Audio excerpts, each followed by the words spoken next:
Media adalah merupakan segala bentuk dan saluran yang digunakan menyampaikan pesan atau informasi.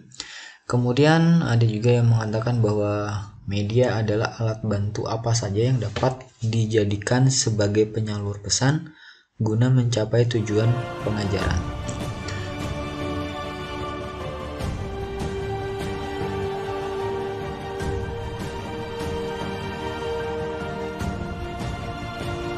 Ya 21 back to basic. Assalamualaikum warahmatullahi wabarakatuh. Pada video ini kita akan belajar bersama-sama mengenai proses pembelajaran PAI berbasis ICT atau teknologi informasi ya. Pada video ini nanti yang akan kita bahas pertama adalah bagaimana itu mengenai media pembelajaran, di mana nanti isinya ada beberapa subbab, yaitu antara lain pengertiannya, manfaat, prinsip, ciri-ciri, dan bagaimana memilih sebuah media pembelajaran. Sebelum ke arah media pembelajaran, kita akan bahas terlebih dahulu apa itu pengertian dari sebuah media. Media sendiri menurut beberapa ahli, ini ada beberapa saya rangkum saja, meskipun banyak ahli-ahli lain, nanti bisa disesuaikan saja. Media adalah merupakan segala bentuk dan saluran yang digunakan menyampaikan pesan atau informasi. Kemudian ada juga yang mengatakan bahwa media adalah alat bantu apa saja yang dapat dijadikan sebagai penyalur pesan guna mencapai tujuan pengajaran. Pada dua poin tadi yang saya sebutkan, kita dapat ambil kesimpulan ya bahwa media itu merupakan sebuah alat sebuah alat bantu yang kita gunakan untuk mencapai tujuan pengajaran kita. Entah itu bentuknya seperti apa, modelnya seperti apa, itu bukan menjadi soal ya, seperti itu. Kemudian ada jenis-jenis media yang bisa Anda gunakan ketika membuat sebuah media pembelajaran, yaitu antara lain ada media audio, visual, audiovisual, serbaneka, fotografi, dan peta dan globe. Yang umumnya mungkin bisa teman-teman pakai adalah menggunakan yang audio visual maupun audio visual ya. Kita akan bahas dulu mengenai jenis-jenis media audio visual dan audio visual. Oke. Media audio sendiri mungkin dari kalimatnya atau dari katanya sudah familiar, yaitu intinya media yang menggunakan sumber audio ya, atau suara seperti itu ya, yang digunakan untuk menyampaikan pembahasan atau pembelajaran yang sedang dilakukan oleh seorang guru, dosen, ataupun yang lain-lainnya. Intinya dengan menggunakan audio itu pesan pembelajaran atau materi yang ingin disampaikan dapat tersampaikan dengan baik kepada peserta didiknya, seperti itu. Kemudian untuk visual berkebalikan dengan audio. Kalau audio tadi berfokus pada audio, nah kalau visual tentunya berfokus pada hal-hal yang visual yang mengandalkan indera penglihatan ya, seperti itu. Untuk penggunaannya pun sama juga, yang penting apapun konsepnya, apapun jenisnya, apapun alat yang dipakai, yang penting ketika Anda membuat sebuah media visual harus memperhatikan bahwa materi nanti yang akan disampaikan dapat diterima dengan baik ya, kayak gitu. Adapun alatnya mungkin teman-teman bisa menggunakan alat proyeksi atau proyektor ya, seperti itu, ataupun menggunakan yang lainnya, misalnya kertas karton yang Anda tempel-tempel atau lain-lainnya. Yang penting konsepnya masih visual. Kemudian di media visual sendiri itu ada yang konsepnya yang diam dengan yang bergerak ya. Kalau diam mungkin tadi sudah saya singgung, Anda bisa menempelkan foto-foto atau gambar-gambar tertentu yang sesuai dengan tema pembelajarannya. Nanti terus Anda menjelaskan dari makna dari media itu ya.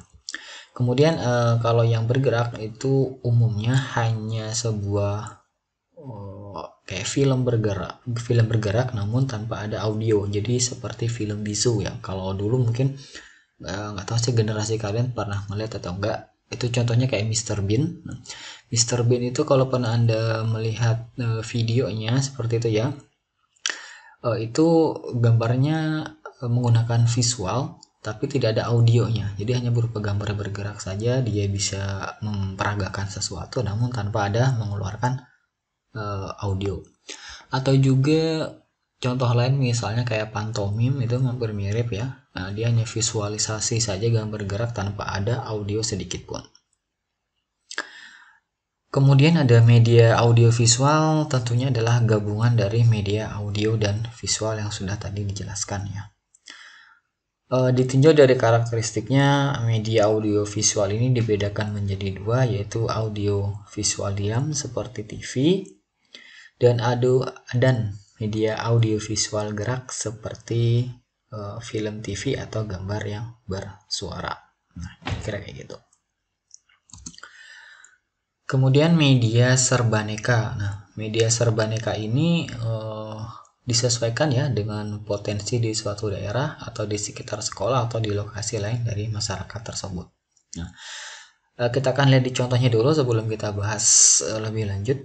Contohnya misalnya ada papan yang termasuk media ini antara lain adalah papan tulis, buletin, flanel, dan lain-lain. Kemudian ada media 3 dimensi, adanya model, mock-up, dan seterusnya. Kemudian ada realita, adalah benda-benda yang nyata. Kemudian ada sumber belajar pada masyarakat diantaranya dengan karya wisata dan berkemah. Nah, jadi secara konsep media serbaneka ini memang disesuaikan sama kondisi di sekitar sekolah lah, anggapnya seperti itu. Misalnya pada sebuah materi pembelajaran tertentu, misalnya saja wudhu gitu ya. Misalnya di sekolah itu tidak ada sumber air bor misalnya, namun di dekat sekolah itu ada sungai misalnya seperti itu. Nah, tentunya kita bisa mempraktekkan gimana cara wudhu di sungai tersebut, namun tetap harus memperhatikan hukum-hukumnya itu seperti apa ketika misalnya berwudhu di sungai. Jadi kita prakteknya langsung berada di sekitaran sumber dari lokasi sekolah tersebut. Nah, untuk menggunakan media serbaneka ini juga tentunya teman-teman harus memperhatikan nanti tema pembelajaran atau subtopik pembelajaran yang akan disampaikan ke peserta didiknya. Kemudian ada media fotografi. Dari kalimatnya sudah sangat jelas ya bahwa media nanti yang akan digunakan adalah berupa objek gambar seperti itu ya. Nah, foto yang diperoleh ini bisa dari berbagai sumber, jadi tidak hanya dari satu gadget Anda saja, misalnya dari handphone, tapi juga bisa digunakan dari sumber-sumber lain. Misalnya dari surat kabar, atau dari lukisan, kartun, ilustrasi, foto digital, dan lain-lain. Nah, ketika ingin menerapkan media fotografi, yang pertama Anda harus cross-check atau perhatikan adalah gambar fotografi harus cukup memadai. Memadai ini konsepnya luas. Memadai dalam artian jelas, gambarnya jelas, seperti itu juga harus memadai. Ukuran gambarnya juga harus memadai, jadi tidak terlalu kabur dilihatnya dan sebagainya. Kemudian gambar-gambar harus memenuhi persyaratan artistik yang bermutu. Kemudian gambar fotografi untuk tujuan pengajian harus cukup besar dan jelas ya, yang tadi. Kemudian validitas gambar, yaitu apakah gambar itu benar atau tidak. Kemudian memikat perhatian. Nah, ini cenderung kepada hal-hal yang diamati, misalnya binatang, kereta api, kapal terbang, dan sebagainya. Nah, jadi itu ada beberapa hal yang harus diperhatikan ya. Jadi fotonya harus memadai. Memadai itu dalam konsepnya itu sangat luas, bisa dari cakupan materi itu sudah cukup apa belum, kemudian sudah merepresentasikan materi pembelajarannya atau belum, dan lain-lain. Kemudian harus memenuhi persyaratan artistik, jadi kayak gimana ya, nah, ini terkait agak di arah seni ya. Jadi konsepnya itu harus sesuai aja sih. Jadi kalau misalnya fotonya itu gambar binatang misalnya ya kayak yang binatang aja, dan mungkin lebih ke ada editing sedikit, misalnya jangan sampai agak buram dan lain-lain ya. Jadi kalau menggambarkan hal-hal tertentu juga harus tepat. Kemudian tujuannya juga harus gambar fotografi untuk tujuan pengajaran harus cukup besar. Nah, artinya itu tidak boleh kecil, tidak boleh tidak terlalu kecil, tapi ketika dilihat di mata itu tepat aja gitu, enak aja kayak gitu. Nah, mungkin gitu.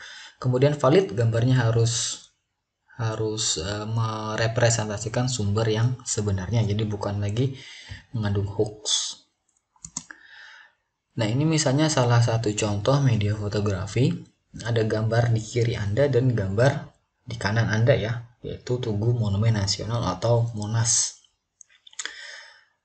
Ketika Anda membuat sebuah media fotografi untuk pembelajaran, tentunya yang di sebelah kiri itu kurang artistik, kurang jelas, dan kurang valid menurut saya juga ya. Meskipun itu bentuknya sama-sama, tapi di gambar kedua itu lebih valid. Kenapa lebih valid? Karena sudah menjelaskan di situ ada sebuah tulisan Tugu Monumen Nasional. Terus dari kejelasan gambarnya lebih jelas dibandingkan gambar yang pertama, dan unsur-unsur lainnya juga. Kemudian ada media peta dan globe. Nah, ini umumnya kalau yang berhubungan dengan menjelaskan tentang lokasi tertentu ya.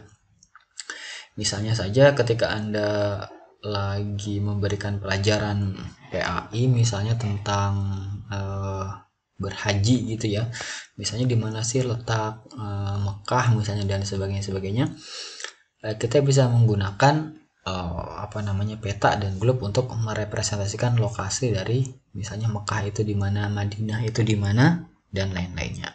Nah, dengan teknologinya sekarang mungkin peta dan globe lebih agak ini ya, sudah ketinggalan zaman ya, meskipun masih juga dipakai.